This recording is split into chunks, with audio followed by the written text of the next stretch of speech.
안녕하세요. 저는 30대 중반 남자입니다. 아내와는 결혼한 지도 벌써 6년이라는 시간이 지났네요. 연애하면서 이 여자가 아니면 내 미래는 상상도 못할 거라 생각을 했습니다. 결혼식장에서 당당히 신랑 입장을 할 때라든지 신혼집 공사가 끝나 처음 둘이서 두 손을 꼭 붙잡고 집 안으로 들어설 때 정말 제 아내와 평생을 행복하게 백년해로 할 것이라는 걸 믿어 의심치 않았어요. 바늘과 시인 마냥 어디를 가든 둘이 꼭 붙어 다닐 거라 생각했던 저의 신혼생활은 생각보다 금방 끝나버리게 되었습니다.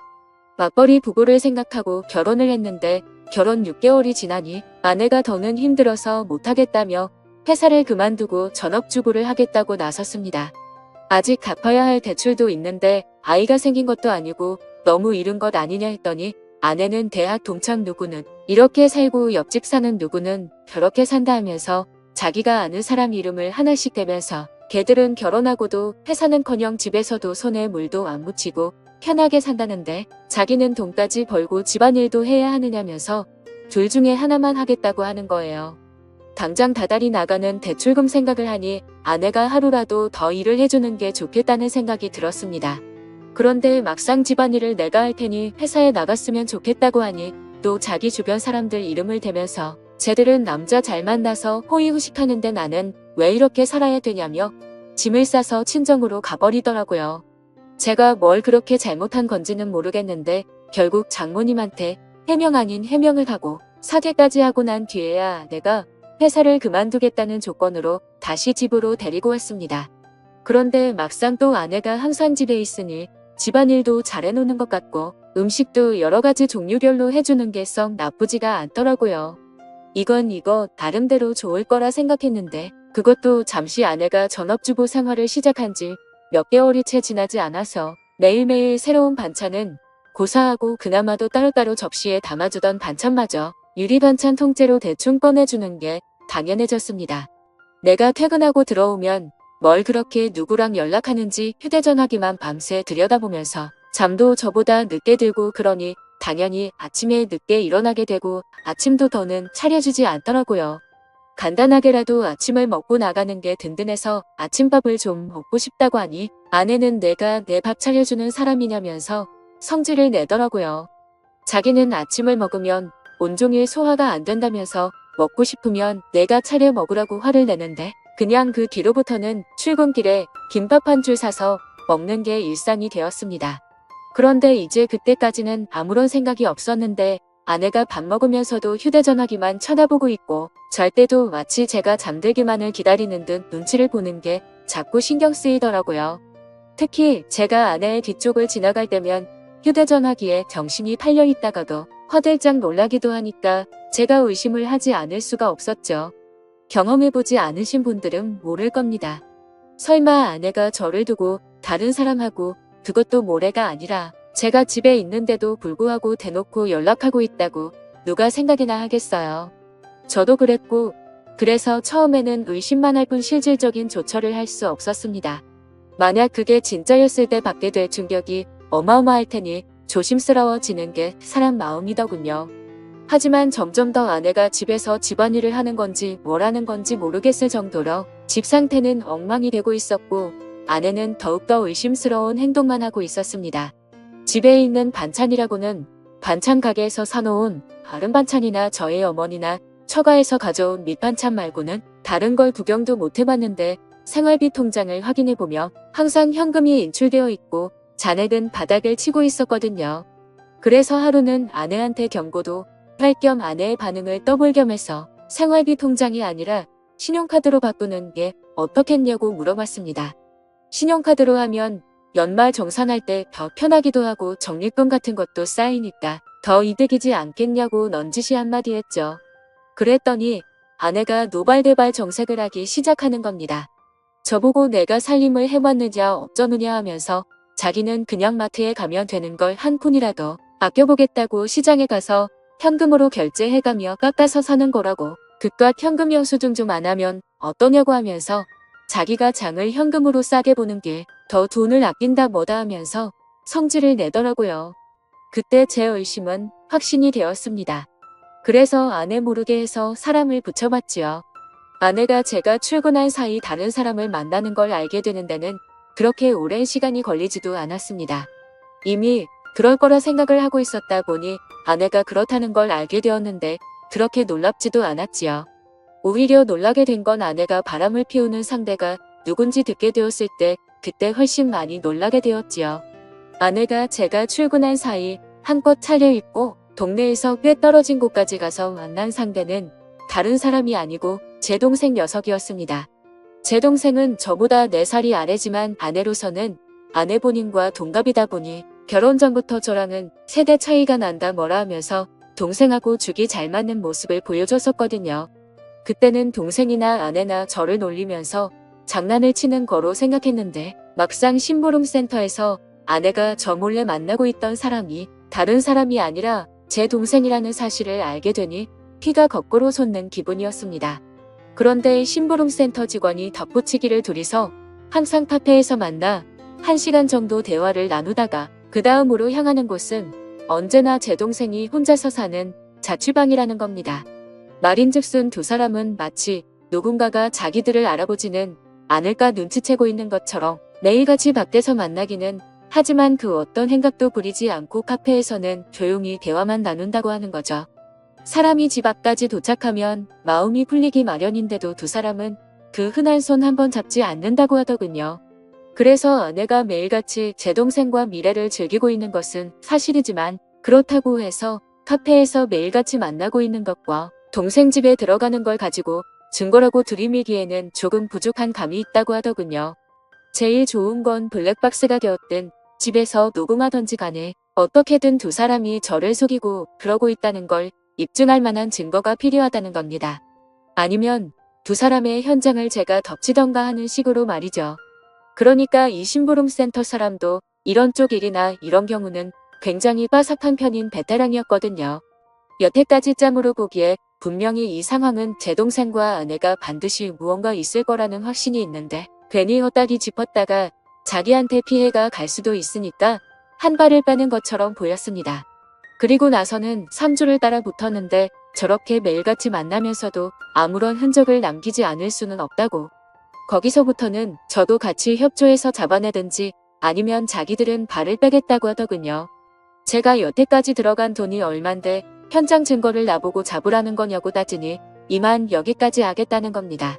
이후의 일은 제가 알아서 하라고요.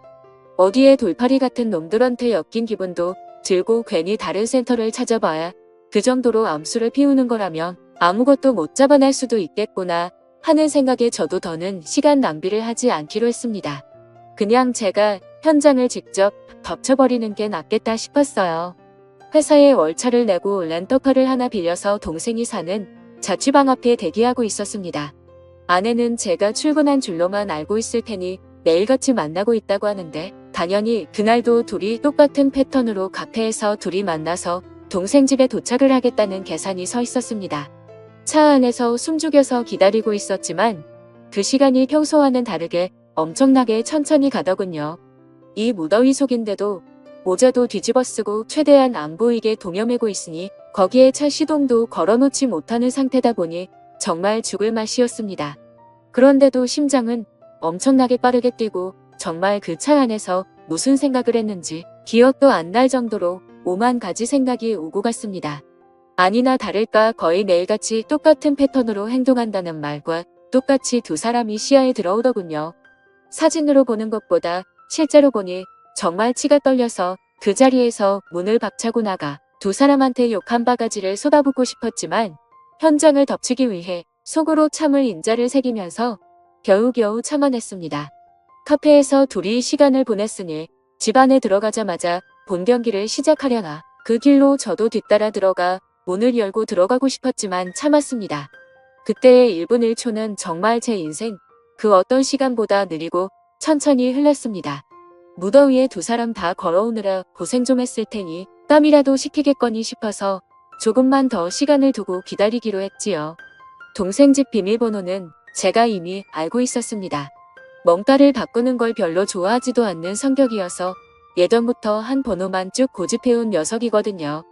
이미 두 사람이 집에 들어간 상황에 저도 뭘 더 차 안에 있을 필요가 있겠나 싶어 저는 이미 동생 집 앞까지 들어와 있는 상황이었습니다. 얇아빠진 철제 현관문 너머로 아내와 동생의 목소리가 들려오는데 정확하게 무슨 내용을 말하는지는 들리지 않았지만 동생이 벌써 시작을 한다느니 어쩌니 아내가 오늘은 조금 빨리 좀 끝났으면 좋겠다느니 어쩌느냐 하면서 하하 호호 거리며 이야기를 주고받더군요.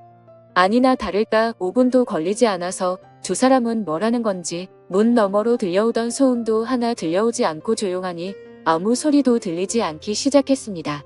둘이서 나눴던 대화 때문에라도 이미 미칠 것 같았는데 막상 아무 소리도 들리지 않으니 눈앞이 깜깜해지더군요. 더는 기다리지 못하겠다 싶어서 문을 박차고 들어갔습니다. 들어갔는데 두 사람은 제가 생각한 것과는 정반대로 서로 멀찌감치 떨어져 앉아있더군요.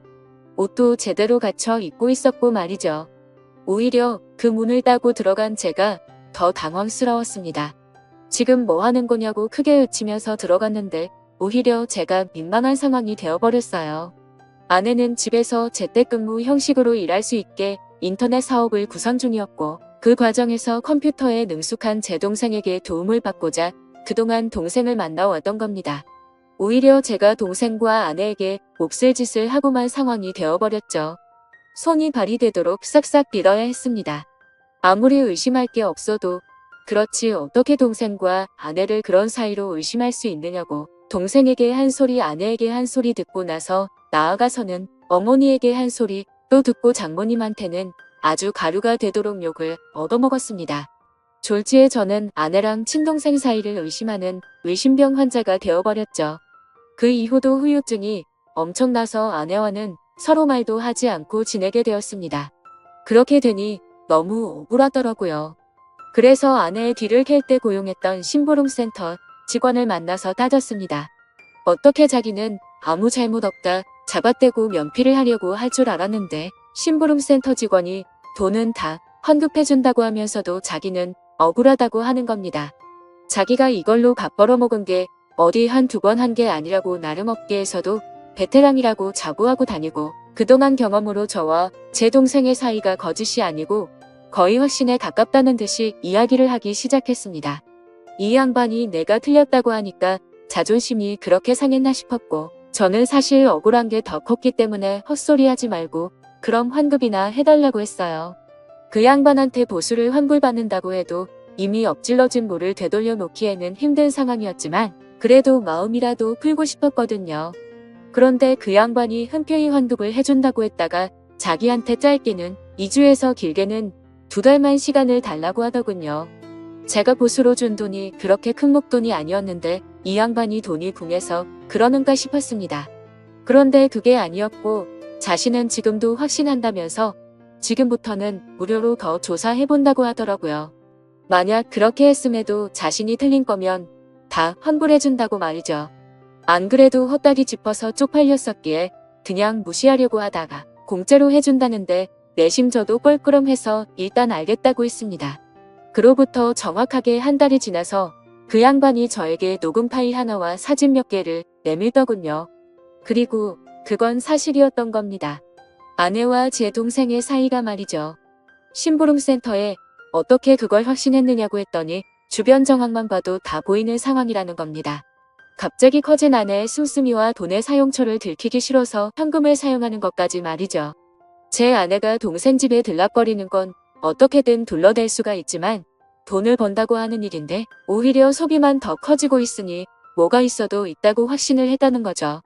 그리고 두 사람이 사랑의 속삭임을 나누는 정황을 녹음했고 한 달간의 추적 끝에 두 사람이 마음을 놓은 사이 길거리에서 손을 꼭 붙잡고 있는 사진을 찍는 데까지 성공한 겁니다.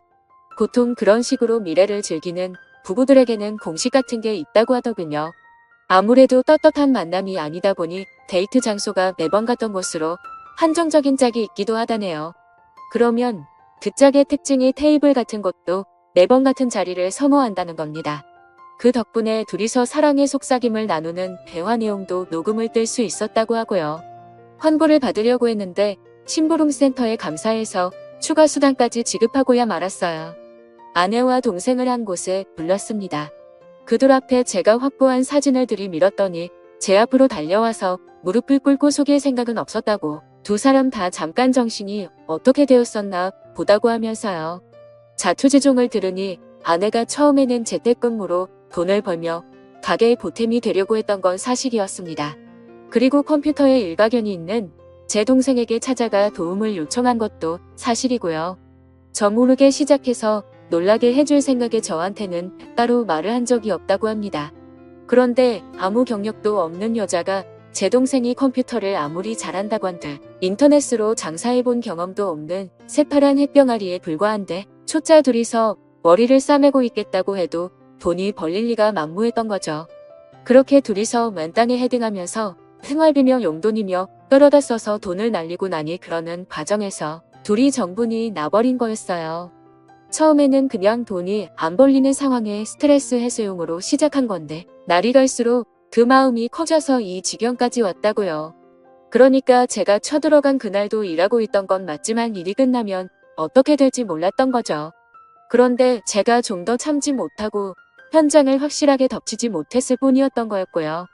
운도 참 지지리도 없다 생각 들었습니다. 조금만 더 참았으면 그때 이미 발견하는 거였는데 오히려 제가 성급하게 행동을 해서 두 사람한테 알리바이만 만들어 준 꼴이 돼버린 겁니다. 그리고 저한테 그렇게 한 번 걸렸으니 두 사람은 완전히 마음을 놓았던 거고 그동안 밖에서도 누가 볼까 경계태세로 다니던 두 사람이 마음을 놓고 손을 잡고 돌아다니다가 심부름 센터에 꼬리를 잡혔던 거였죠. 세상에 믿을 사람 하나 없습니다. 평생을 약속한 배우자와 저의 하나뿐인 혈육인 동생이 저를 두고 그런 행각을 벌였다고 생각해보세요. 여러분들이라면 어떠실 것 같은가요? 심부름센터 비용하고는 다 동생과 아내에게 뜯어냈고 위자료 청구까지 했습니다. 제 친동생에게까지 합의금을 뜯어내야 하는 게 참 어이가 없는 상황이네요. 두 사람이 얼마나 깊은 사이였건 간에 제정신이면 이렇게 저와 연을 끊고 나서도 둘이서 더 만나는 일은 없을 테지요. 아니 뭐 만나도 상관없습니다. 이젠 제 인생에 더 이상은 없는 전처이기도 하고 아예 처음부터 존재하지 않았던 동생이라고 생각하고 살아가기로 했으니까요. 사연을 읽어주셔서 감사합니다.